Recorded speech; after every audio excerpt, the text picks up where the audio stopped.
Boom. We are live. Give everybody a second to hop on into the stream, get everything fired up on YouTube, Twitch, X, Instagram, Facebook, Everywhere. anywhere and everywhere. We Right? are It's like everywhere. we are everywhere. And we are MHI. Welcome, everybody. It's Wednesday night. I am Luke Patterson. Join with me, as always, Thomas Hall. Tom, what is up? Here we go. Final week of March. The draft is upon us. Big news in Broncos country. Another player re-signed today. How we feeling?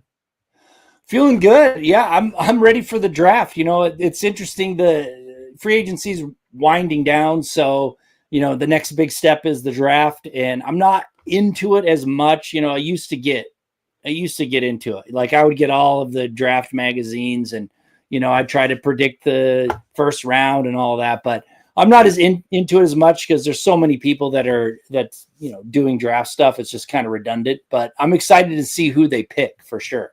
Well, and it all depends on at what point are you at in your life, too, right? I mean, so many times you get pulled away with work, with family. You've got to really lean on your friends. You've got to lean on those experts that we trust, friends of our show, including former Denver Broncos. Big thank you and mile high salute to Ken Lanier for filling in for yours truly, man. That's pretty cool. We are talking before the show. Can't wait to go back and listen to you and Ken Lanier chop it up. Always really neat, man, to get a former Broncos perspective on this show. You never know who's going to stop by. We've got some good friends of the show every Wednesday night here at 6 p.m. Mountain. You can catch Tom and I flapping our gums. Tom, let's get right into it. The news of the day. Everyone likes a tease, but this one I'm not going to leave on the hook for very long. The Broncos re-signed veteran fullback Michael Burton. I'm not sure the financial contract details have been disclosed just yet, but probably a 1-year deal, a re-signing that we all sort of saw coming. Yeah, I think so. I think that they needed a fullback because they use a fullback once in a while. Burton is reliable, and it's not somebody that you have to spend a lot of money to keep. He's still young enough to, he's not an old timer that you're just kind of keeping around. They may bring in some competition down in training camp for him, or maybe they'll find somebody in the draft. But right now, I think it was a good signing, and he's one of those players that you don't really hear too much about, but he does his job, which is great. No, he does the dirty work. You're exactly right. Look, I get Broncos country. They're not falling all over themselves because of Michael Burton's re-signing here, but he was a very productive player. And if we're being honest and we want to go back in the time machine just 6 months ago, right, when it was still football season, the Broncos in the thick of things in the fall, Michael Burton was a favorite target of one Bo Chapman Nix. And I don't know if that was so much so because Michael Burton was just always open, lack of tight ends, wide receiver problems, you name it, a young offense that's trying to figure it out. Well, Bo doesn't care. He'll spread the ball out to whoever. He, I'm sure, has favorites just like everybody else, but you can't tell it. And Michael Burton, man, there are a few real ugly passes that he was able to score on, right? And some putting the moves on guys. And by putting the moves, I mean he's trying to spin on guys and it takes him 6 hours to get around. But hey, we're getting in the end zone with Michael Burton. Tom, I like to think of it this way. He was rated the top fullback per Pro Football Focus, whatever that's worth, right? You have some people love it, other people hate it, and right in between lies you and I most times, Tom. But Pro Bowl alternate last season. Does the re-signing of Michael Burton signal a first-round running back for Sean Payton and Bo Nix's offense in 2025? I don't think it signals anything. I think they needed to bring back a fullback. They're not happy with their tight end room, so I don't know if they're going to rely on Adkins to be that fullback / tight end that he sort of was. So, and I also think that Michael Burton was a key piece to the changing of the culture in the Mile High City for the Broncos. So I think it was worth bringing him back for that purpose. I don't know if it means that they're bringing in a running back first round or anything like that. But bringing him back, I think, maybe indicates a commitment to the running game, possibly. Not that they were really that committed to it all the time last year anyway. Well, and it's got to help Broncos offensive line a little bit, right? You always want to help your starting five when you can. They've made it pretty clear they're okay with their starting five. You and Broncos country knows I'm okay with it too, but I would definitely see a need to improve the center position. And I think we've seen some guys get signed that I would have at least liked the Broncos to take a look at. I don't know. That's your weakest point is the center. And I don't like that, especially when you've got a second-year quarterback. So if Michael Burton's going to step up and help in the run game as a blocker or in the pass game or to chip guys, then sign me up. What's up, David? $2 over on YouTube. Appreciate the support. Hope you are doing well on your Wednesday night. Let's say what's up to Broncos country in the live stream here. David Kilgore, what's going on? Todd Ostendorf, Chase Wellner, good friend of the show. Haven't seen you in the stream for a little bit, my friend. Good to see you. Happy Gilmore too. That's coming out. I thought about Chase when I saw the trailer. Did you get to see that trailer, Tom? I saw part of it. I haven't seen it all. I'm really worried that it's not going to be that good. So I'm like, it was the first one was so good. It's one of my favorites. And I don't want to be disappointed. So we'll see what happens. Have your kids seen it, Happy Gilmore? I mean, no, not yet. They're too young for that. Okay, because my daughter loves it, and maybe that makes me horrible because she's 11. But she's like, Dad, I want to watch Happy Gilmore. She's got this Adam Sandler thing right now, and it's hilarious because it's went full circle with that guy, right? With Hotel Transylvania and some of the other cool projects that he's grown ups and some of the other cool projects that he's done. But Chase, I definitely thought about you, man, when the Happy Gilmore swing came out. Let's see. Roy Osborne. What is up, Roy? Hope you're doing well. Good evening, Luke and Thomas. The Broncos can go in a lot of different directions in the draft. I saw the writing on the wall with Michael Burton. Yeah, this is a Sean Payton guy. Roy's exactly right. Sean is loyal to his guys as long as they're loyal and productive to his offense. And that's something that Michael Burton was last season in a variety of ways. He's another locker room guy that helps reinforce Sean Payton's vision and what he wants to execute, not only on the football field, but as a culture as well. It makes me think Sean's still targeting those running backs, Tom. I don't know if it's Boise State, Ashton Genty, who you and I definitely are interested in.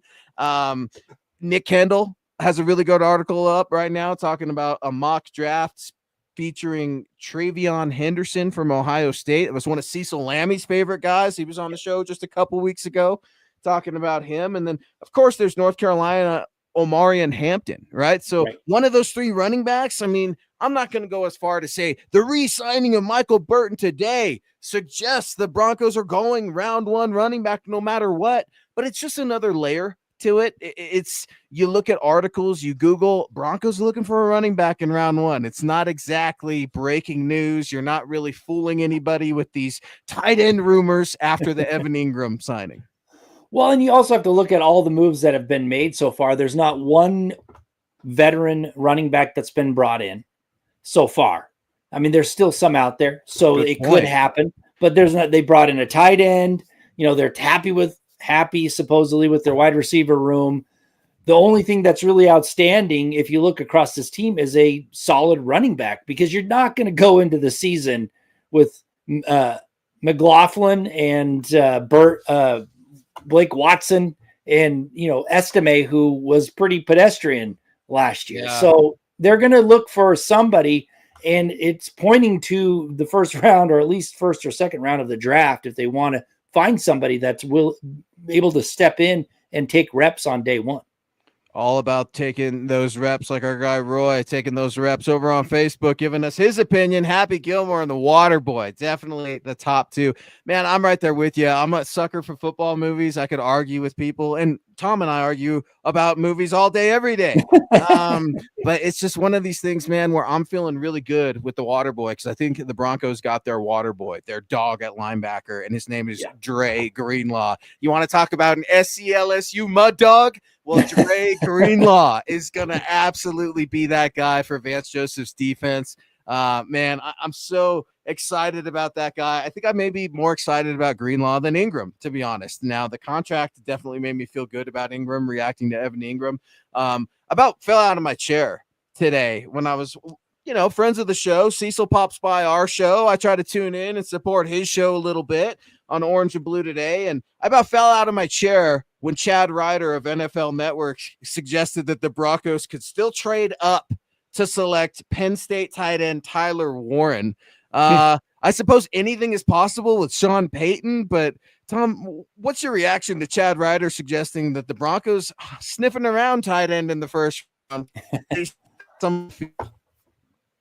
Well, I'll tell you, the way I see it is they can still take a tight end in the first round of the draft, but I doubt they're going to go trading up for one. They went and got Ingram.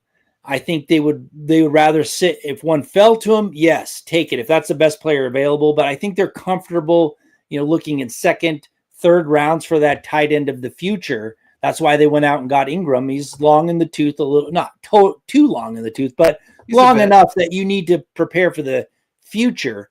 But you're not going to unless Sean Payton is just like, I have to have this dynamic tight end. I'm going to go up and get him no matter what, which I don't see. There's other needs that I think they should address. But if one fell to them, yes. But trading up for one seems a bit suspicious to me. You can't tell me that it wouldn't tempt Sean, right? I think Sean is a man of temptation, if you will, when it comes to being patient. He can't get out of his own way. Let's just look at the lack of the run game last year. He told us how the Broncos, it was so damn important to run the ball all summer. He told us all week, every week, up to the game plan, and then he told us after the game when they didn't run the ball. And it's even had it on his sheet, his play sheet. Run the ball on his play sheet. Right, we're making national news here, Shawnee, and he can't get it out of his own way. Yes, I hear the argument. Maybe if one fell and it's in striking distance, right? And one of my favorite guys, Daniel Jeremiah, he's got 608 mock drafts, just like we all do, right? I know in a few, I saw Tyler Warren slip to the 14-15 area where the Colts, Falcons don't need that.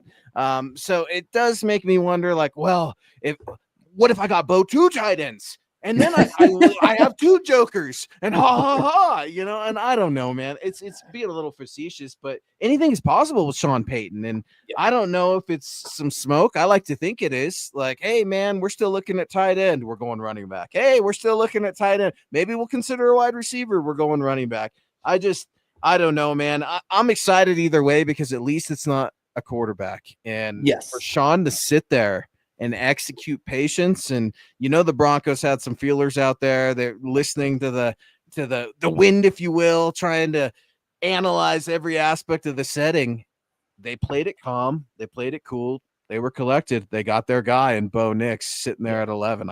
I'm still happy with that. I mean, anything on top of this is just gravy, right? Yeah, well, it's nice to be able to sit here and not talk about, who's the quarterback they're going to have to go get, who's the coach. I mean, that we've been sitting here for several years talking about, okay, we need a new coach or we need a new quarterback. And we're not sitting here talking about that. They have the coach, they have the ownership, they have the quarterback. Now they just need to fill in some pieces, and they need to fill in pieces with like impact, dynamic type players. That's why I think they should go round one, running back, a dynamic, impactful running back, or maybe wide receiver if one's there. That's my thoughts. Yeah, I don't think D-line's going to make either one of us jump out of our seat. No. You and I love the position, and we always want them to upgrade in the trenches. So I think we come around to it. I don't know. Maybe Sean's looking for some underdogs out there. Guys, speaking of underdogs, nothing beats March basketball. Bring the fun of a bracket to every game day by making entries on Underdog. Underdog is one of the leading sports apps, and you can play now in your state. Do you want to win up to 1,000 times your money? Well, you can with Underdog. To play, choose whether a player will go higher or lower on one of their stats, like points, assists, rebounds, more. Who knows? Underdog's got all your favorite leagues, teams, and stars to choose from. Create entries with all basketball picks or mix and match across other sports. You can play with as little as $1, and if you get everything right, you can win up to 1,000 times your money. So you can turn $1 into 1,000 just with your hoops knowledge. Boom, guys, download the Underdog app today. Sign up now using the code MHuddle to unlock a special offer up to $1,000 in bonus cash when you make your first deposit. Join in on the fun when you sign up with the promo code MHuddle. Claim your special offer today and get up to $1,000 in bonus cash instantly upon first deposit. Must be 18 plus, 19 plus Alabama, Nebraska, 19 plus in Colorado for some games, 21 plus Massachusetts and Arizona, and present in a state where Underdog Fantasy operates. Terms apply. Void in Colorado. Concerned with your play? Call 1-800-GAMBLER or visit ncpgambling.org. Arizona 1-800-NEXT-STEP or text next-step to 53342. New York, call the 24/7 Hope line at 1-877-8-HOPE-NY or text HOPE-NY. Boom. Guys, it's MHI. He's Thomas Hall. I'm Luke Patterson. We are talking Broncos draft, Broncos news, free agency. We're marching into April. It's draft month, man. It's football time. It's time to get some new guys on the roster. It's time to build that offense, build that defense. How does it sound to win a divisional game? That sounds nice, right? And screw the wild card, screw getting in. It's time to start winning. The chips are down. We want to let you guys fire away. Let us know what you think the Broncos need to do to improve this football team. Who do you like in the draft and why? We are here for all of it, including your favorite football movies. Maybe we'll get some football trivia going here in a little bit. I don't know. Anything is possible here on MHI. David Kilgore is in here, a very generous $19.99 over on YouTube. What do you guys think about running back from K-State, DJ Giddens?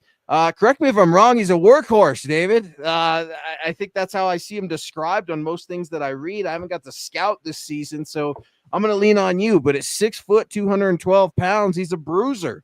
I've asked around about this guy just a little bit, and I think running back is going to be a position that you see go early in the first round with those first three: Ashton Jeanty, Travion Henderson, and Omarion Hampton. What does that mean for the rest of the running backs? Maybe you see some late running backs in round one. Maybe you see some early in round two. Remember Javonte Williams.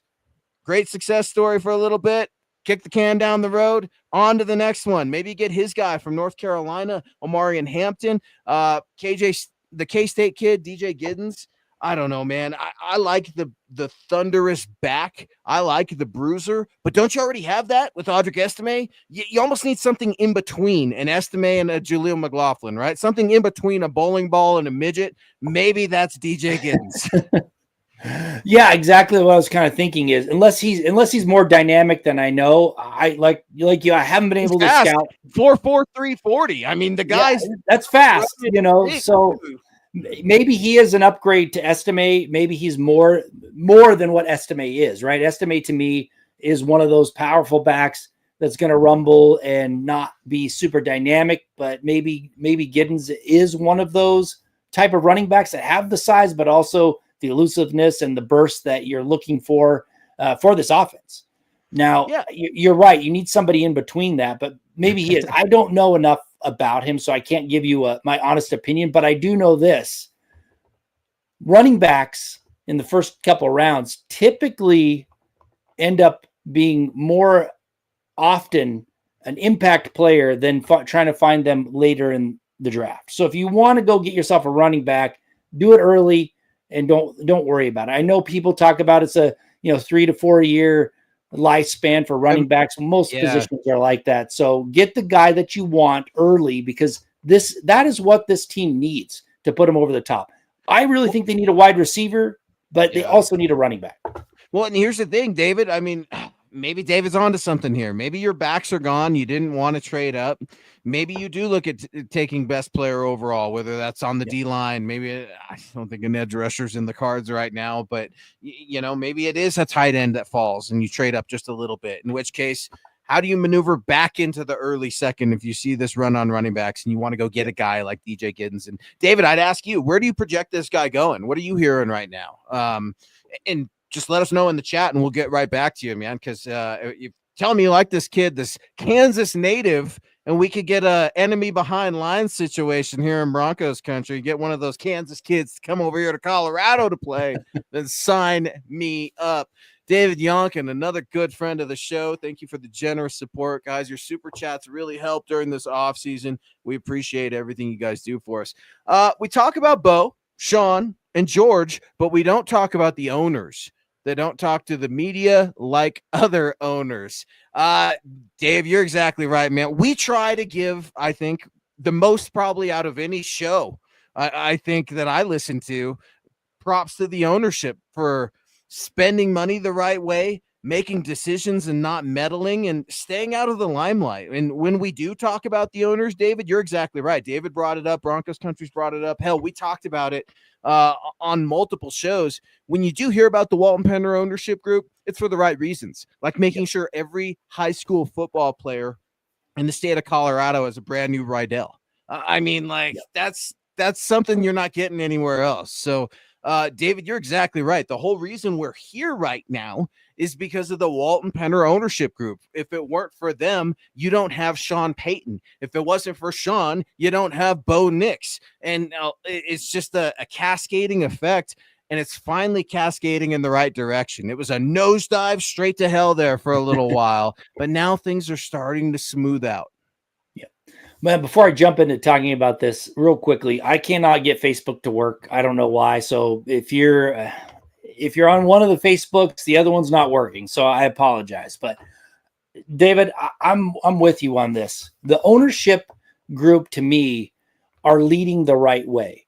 And so it's not like Jerry Jones, who meddles in everything, messes stuff up. He's the owner. He knows better than everybody else. He's going to go in there and make the decisions, and they're usually bad ones. This ownership group is providing the correct leadership by staying out of the actual football operations part, the actual on the field, leaving it to the people that they have hired to do their job because they put trust in them, and they're taking care of the other things, whether that be spending the money on free agents, on the locker room, on the training field, whatever it may be. They're doing it the right way. And that's what makes them a good leader for this group. And I was really worried when I saw that it was the Walton family buying it because of my some experience I've had with how Walmart was run. They've completely changed my mind on how they are able to change their leadership style to fit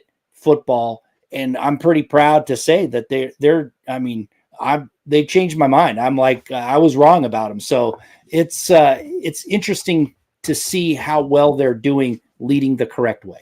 Well, and listen, Joe Ellis and the trust, it was what it was, and you're on to the next chapter. I'll say this, for the organization to have been able to pick the Walton, the NFL, the rest of the owners to approve this ownership group, and that includes, I think Joe Ellis handing off the torch, and they deserve their credit too. I mean, it touches me, man, because I like to think of Mr. Bolin, right? Mr. B. And I like to think that they are carrying on Mr. Bolin's legacy in that route. So, David, we appreciate that. Let's see here. Let's talk about the Cowboys. You're talking about Jerry Jones. Let's do it. Let's talk about the Dallas Cowboys. Tom, I open up the good old X app today and this afternoon, and I'm scrolling. I see Michael Burton gets re-signed. I'm like, all right. And then I see the Cleveland Browns are pursuing Dallas Cowboys quarterback Dak Prescott via trade. Some trade rumors going on that Cleveland wants Dak Prescott. I thought they had Deshaun Watson, and that was the route they wanted to go. And now all of a sudden you hear about Dak Prescott to Cleveland. Well, the whole whatever conspiracy theory or whatever you want to call it is, all these moves are to be making so that they can get Shedeur Sanders, and then next season they get Dion as their coach. That's the whole plan. That's Jerry Jones' sinister plan, is to get rid of Dak Prescott, draft Shedeur, and then bring in Dion next year and get rid of Schottenheimer. So, first of all, how the heck are the Browns going to be able to even trade for or afford two high-priced quarterbacks like that, Watson and Prescott? Because they're on the hook for a ton of money with Watson. They're stuck with him. So if they decide that they want to go another route, well, it's going to be worse than what the Broncos had with Russell Wilson. It's going to be more painful. So I just don't see it. But crazier things have happened. Don't get me wrong. You never know what could happen there, but it just seems like kind of a far-fetched plan the way it was laid out. But with Jerry Jones in charge, like I said, you never know. That's just it, man. It's crazy with that guy. That guy's a nut, man. He's the paper gangster of the NFL. He's you can't trust Jerry at all. Jerry doesn't trust Jerry. You bring up another quarterback that I've been wanting to ask about. What are your thoughts on former Broncos quarterback, former Seahawks quarterback, former Steelers quarterback, Russell Wilson joining the New York Giants. He enters a room with one Jameis Winston and Danny DeVito. Tom, what was your reaction when you found out Russell Wilson is going to be playing ball in Jersey with the Giants? It's funny that you had a slip of the tongue and said Danny DeVito, because that's kind of like Danny DeVito. Russell Wilson Yeah. is like short, like Danny DeVito. What's the name? Tommy DeVito. Danny DeVito. I actually kind of washed my hands with Russell Wilson. You know, after he left the Broncos, good, fine. I was rooting for him to turn it around here. It didn't happen. I hope he can make something of he had a Hall of Fame trajectory. Maybe he can turn it around and do something at the Giants, but obviously he's at the end of his game. You know, he's kind of holding on to try and rekindle a little bit, but I think that's going to be a mess there. I don't like any of the quarterbacks in that quarterback room right now. So the Giants have their work cut out for them to have someone on the field that can consistently be a solid quarterback for their team. Well, you brought up Shedeur Sanders, and that was the first name that I thought of. I'm like, man, that quarterback room's missing one name. Legendary Shedeur Sanders. And, my first thought on it was, I can't wait. I can't wait to watch this. I mean, Pittsburgh went better than I thought it would, but you're propped up by a good coach and an organization that has had a foundation that's been rock solid for so many years. Unlike many other organizations that you could have a margin of error with him. And he played well at times, I suppose, but then he reverted back right to his old crap. And he's still reverting back to his old crap, Tom. I mean, type Russell Wilson in the Google machine, and then you see Russell Wilson expects to be the Giants starter. Quote, I expect to be the starter. And he's coming in here on his 1 year, $10.5 million deal, trying to take all those insecurities that he's got and plant that flag. I'm the starter because I said I'm the starter. Right, guys? I'm the starter. And it's just odd. Jameis Winston, he's odd. I didn't buy his whole shtick last year. I know everybody thought he was a media darling. I thought he was a weirdo, if I'm being completely honest. Yeah, it gave us something to chuckle at, but it was painful to watch, and it made me uncomfortable. It was like a failing comedian up there, right? That nobody really wants to chuckle at, and everybody just finally starts looking at their watch. That was Jameis Winston in his pregame speeches. I do think all the little memes and gifs are funny out there where it's talking about, who's going to give the pregame speech. Is it Jameis Winston? Is it Russell Wilson? All the corny jokes that could be had. I'm here for it. So like you, Tom, I was over Russell Wilson, and then I kept an eye on him with those Steelers last year. I'm going to be zeroing in on the Giants this year. I may watch more Giants football than I've ever watched.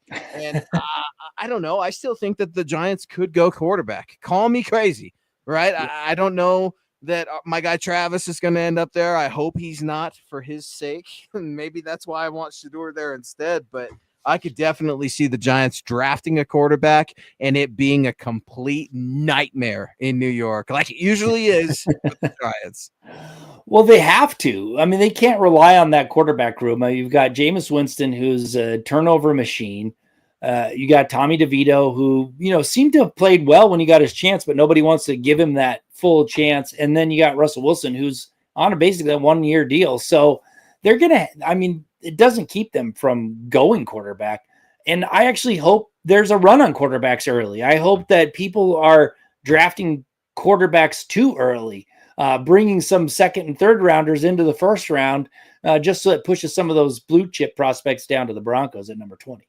When you mentioned Jameis Winston's turnovers, how many turnovers did he have when the Broncos and the Browns played? That awesome, barn. What do they call it? A barn burner. Barn burner. Yeah, they absolutely loved it. He was 12 touchdowns 12 interceptions, 13 touchdowns. What, that sounds familiar, right? David Duncan coming in here at $4.99. Thank you, David. Appreciate all your support, brother.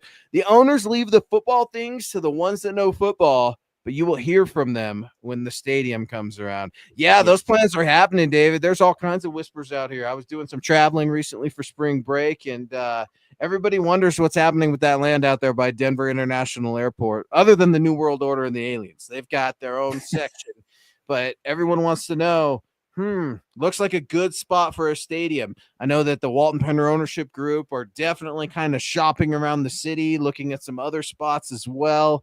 It'll be interesting. But that expectation is there, David. You're exactly right. You got to allow and empower your people to work. And Tom, you've led teams, you lead teams, I lead teams as well.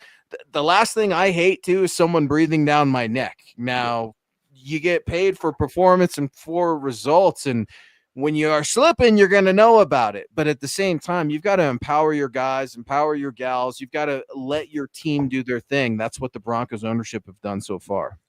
That's right. You hire them to do a job, so let them do it.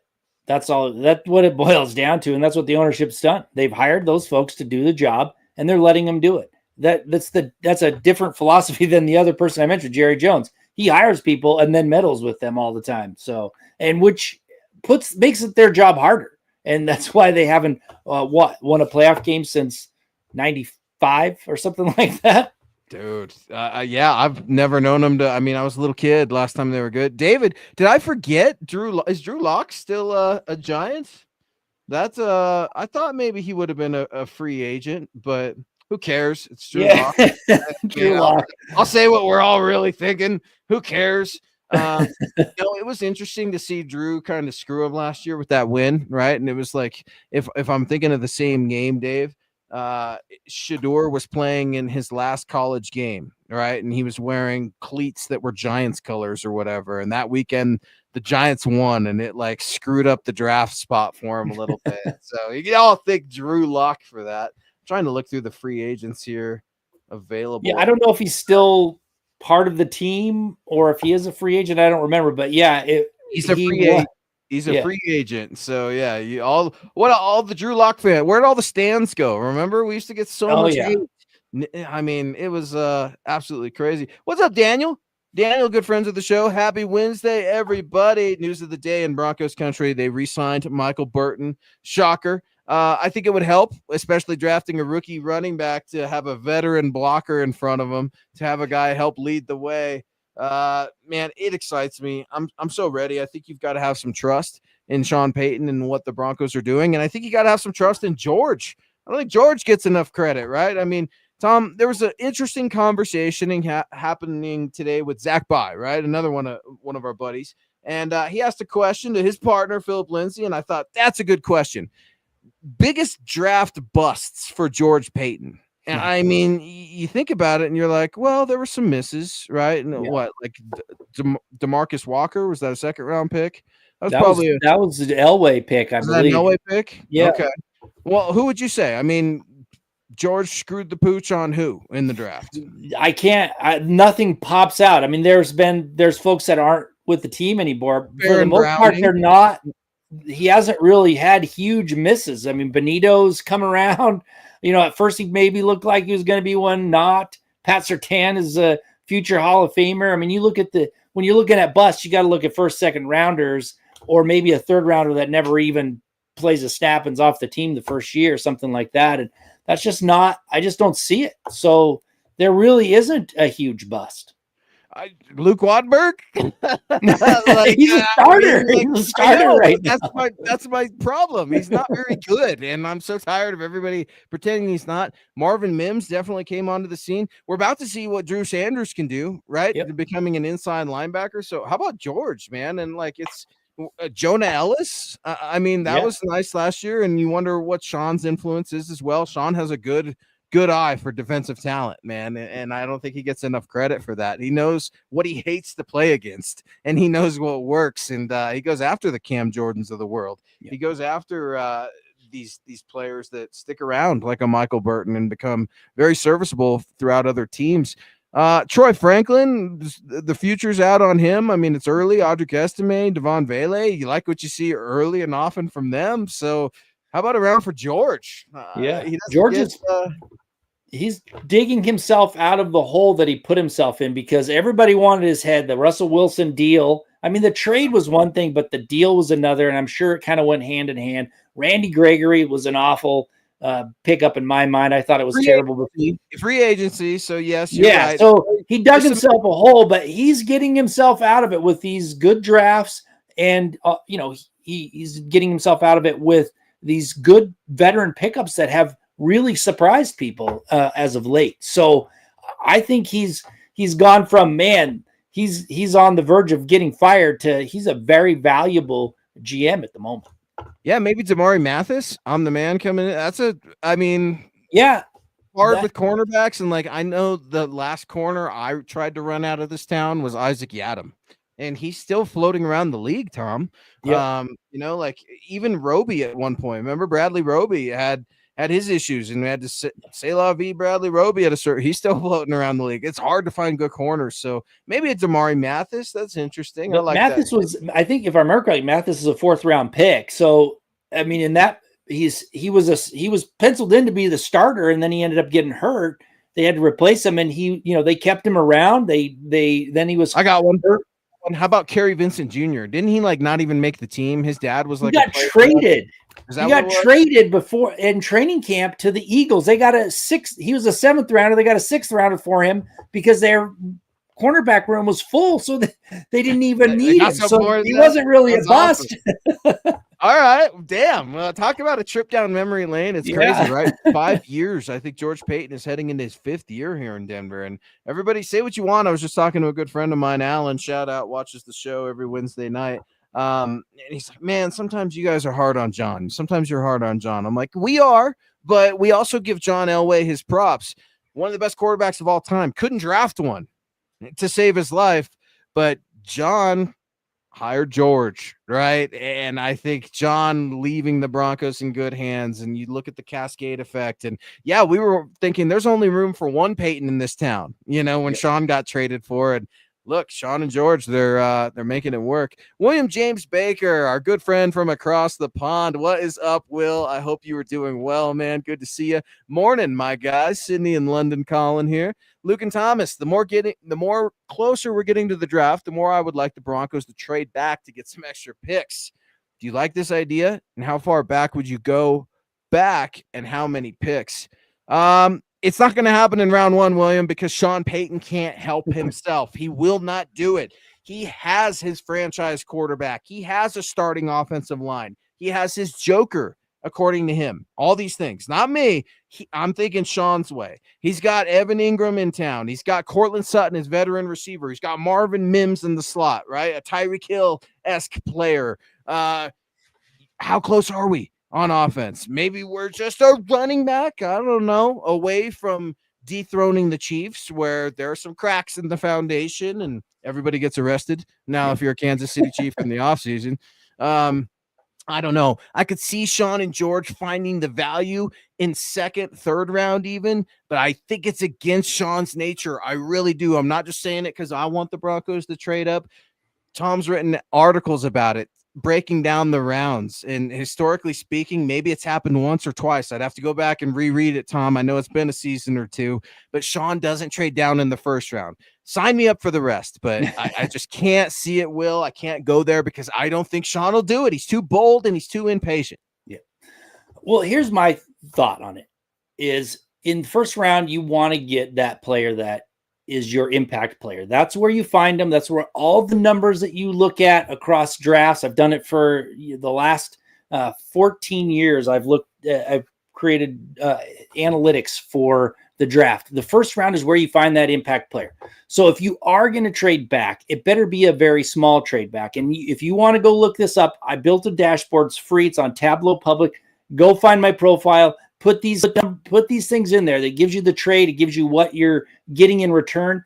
If they trade back just to the end, like the very end, last 5 rounds fast 5 picks of this 1st round of the draft, they have to get basically 2 seconds, a 3rd, and a 4th to make up the impact, the probability of getting an impact player. And I think I looked it up. I think I got that right.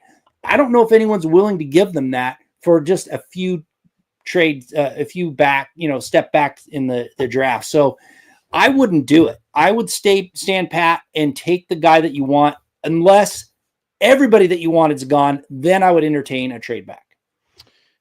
Yeah, it's all options are being evaluated. We could say what we want. We could say what we think Sean will do. Everything's being evaluated over there right now. And I think George is a big part of that. And I think George has a very good pulse of the NFL right now. Say what you want about him and the Russell Wilson and some of these free agency signings that didn't work out. The former Cowboy, what was his name?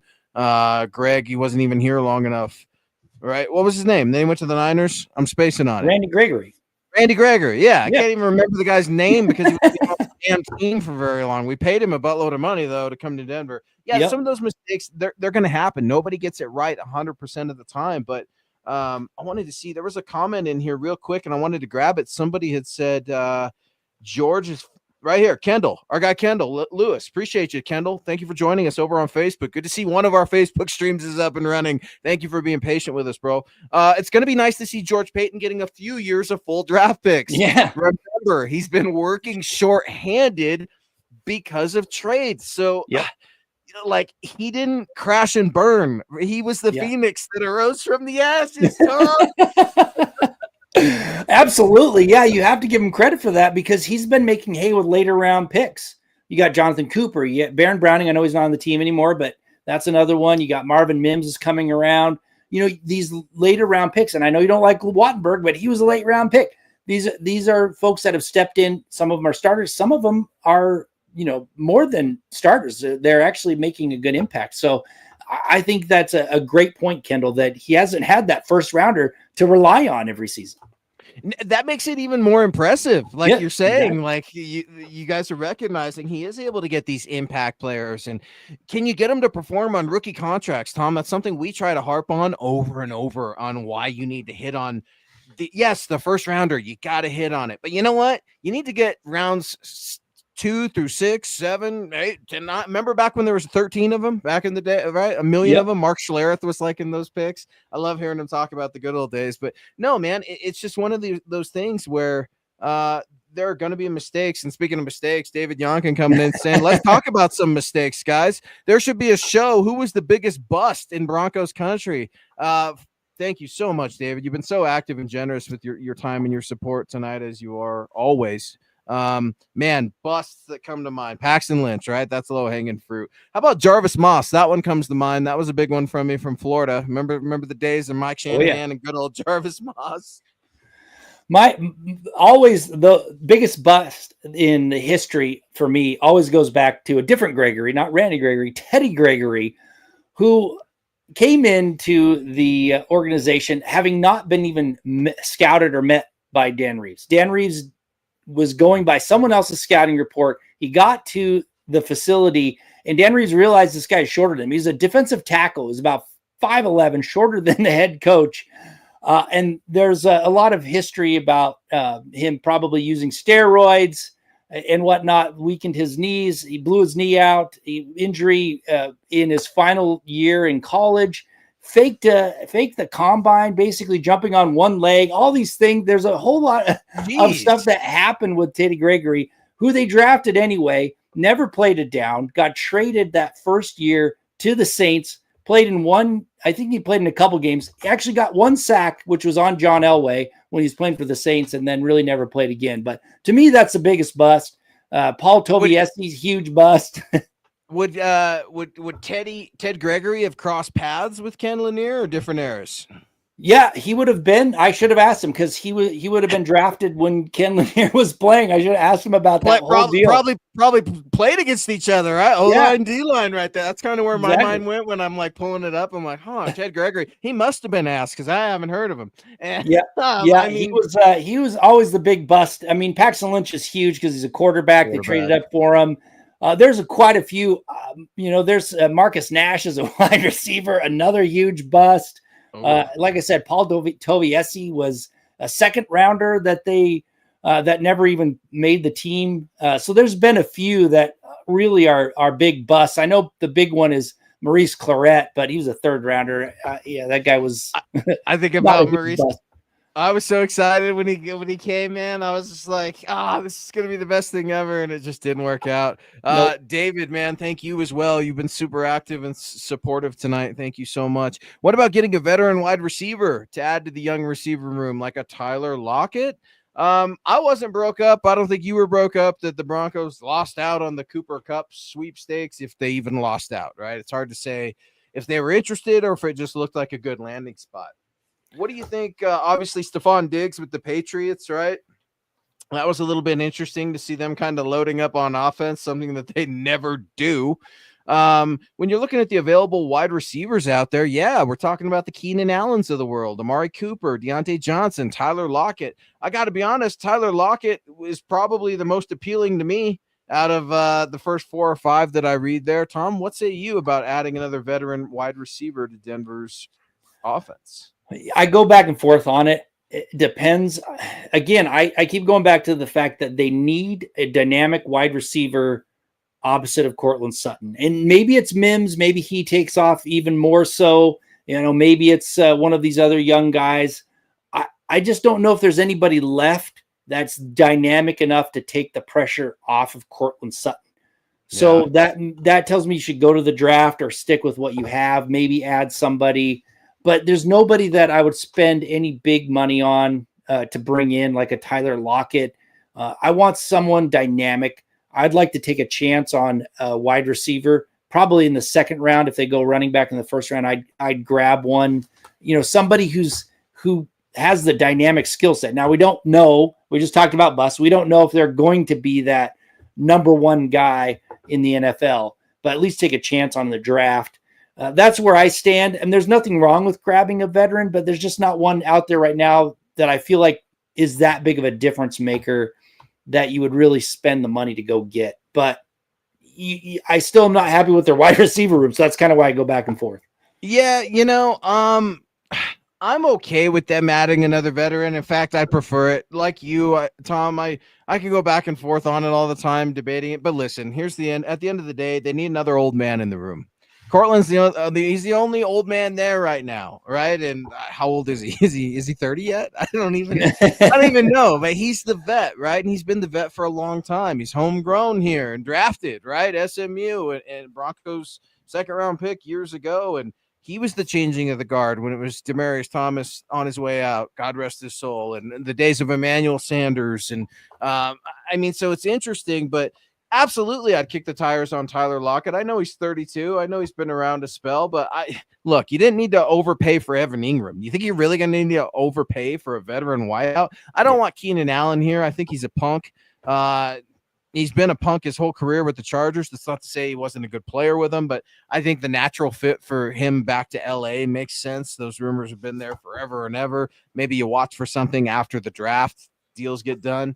Amari Cooper, I'm good on passing. I don't know. There's not a lot out there, Tom, as you alluded to. So would I pick up the phone and ask Tyler Lockett, hey, man, would you want to come to Denver and work out for me? Show me what you got? You want to, I don't know, catch a ball with Bo? I don't know what the rules are with that right now or anything in the player contact, but maybe those things are happening. And Kendall Lewis coming back in. I'm a big fan of Devon Vele. Lots of potential. I liked him more than Franklin. And that's just it, Kendall, right? I'm talking about needing some old men in the room. These young guys are one more season into the league, and they bursted into the league, won Devon Vele very quickly. Yeah. It's funny that you mentioned Franklin because I was reading this the chat here, and David, I believe it was David, was brought up. David brought up Darius Watts. Darius Watts as a bust, right? He's bringing up these busts again. Darius Watts reminds me a lot of Troy Franklin, and not the size or anything like that, but they both had really amazing careers in college, right? And that Troy Franklin did as well.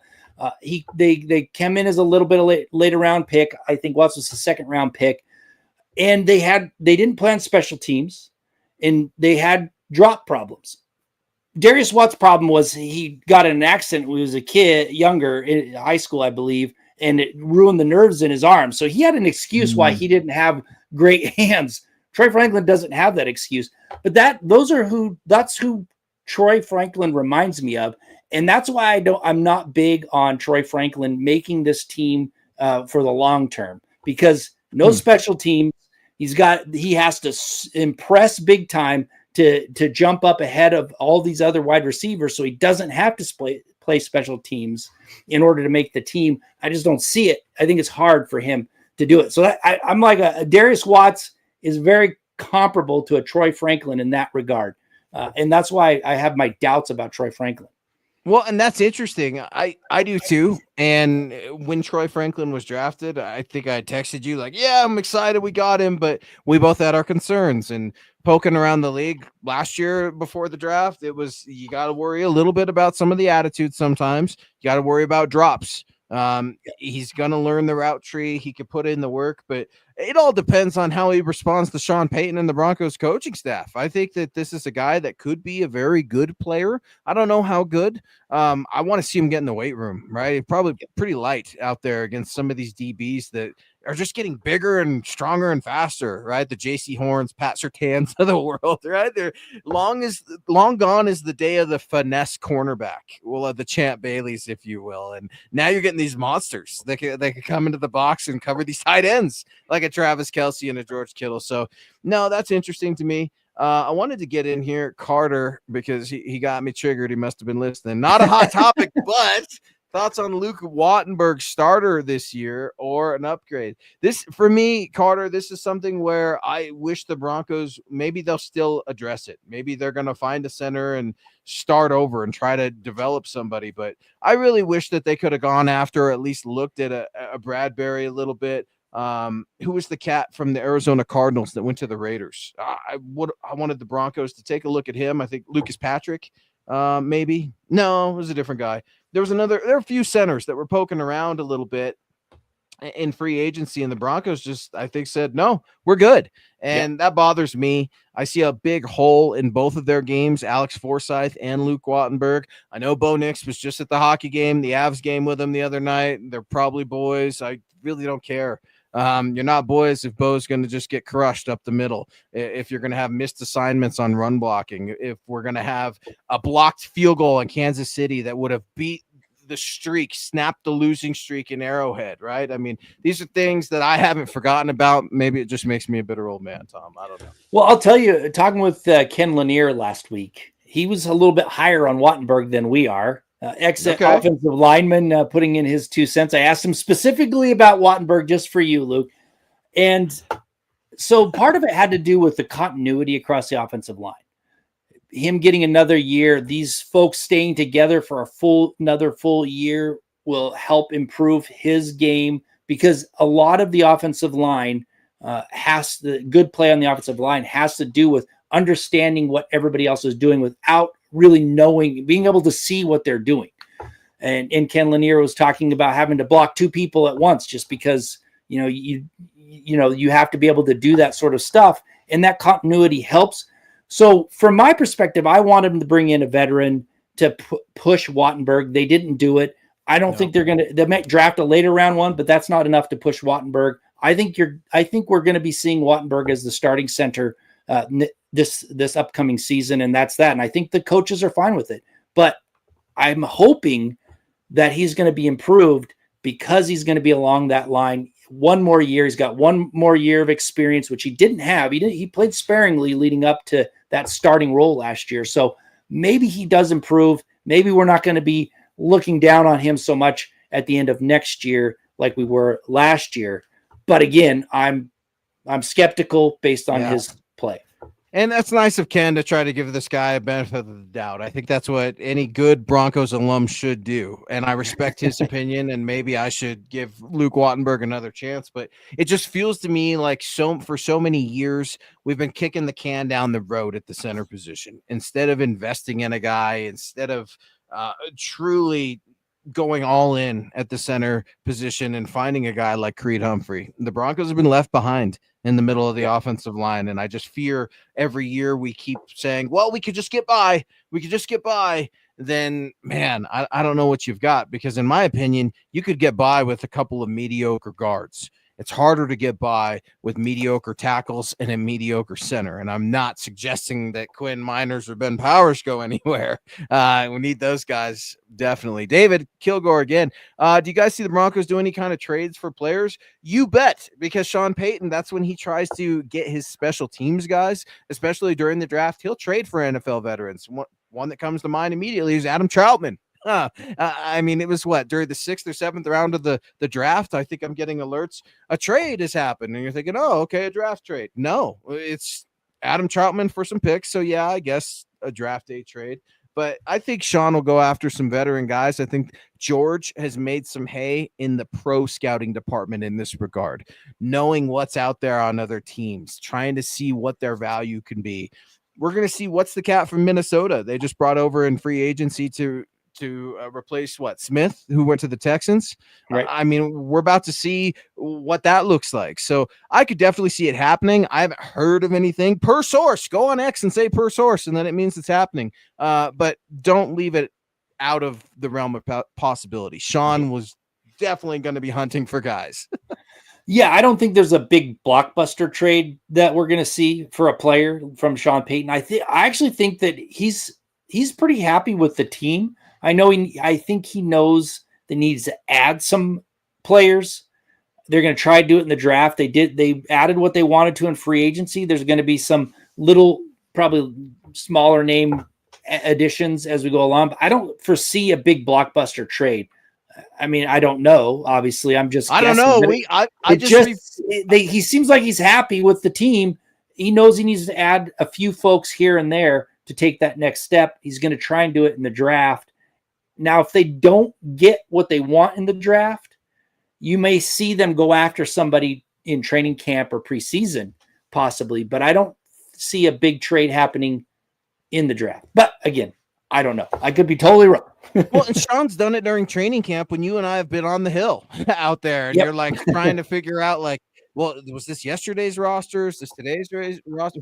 Why are there 2 number 6s out there? All those sorts of things. Sean is going to be busy on the wire. The Broncos are going to be very active on the wire, and that's what good football teams do. You don't stop trying to improve just because you pat yourself on the back for drafting the guys that you wanted to draft or for signing the guys that you wanted to sign. I mean, you always have to be left unsatisfied.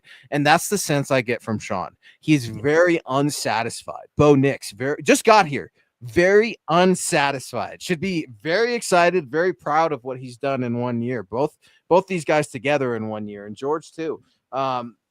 It's not good enough. This is Broncos country, and I see it in here. I think Broncos country is pretty happy with Luke Wattenberg. Really? Were they that happy with him, with Alex Forsyth and Luke Wattenberg's performance in that Chiefs game? The multiple holding calls, illegal man downfield. I get it. It's the Chiefs. The refs are going to ref, and they're going to make those horrible, disgusting calls. They're going to do it. But you've got to be better. You've got to prepare for it.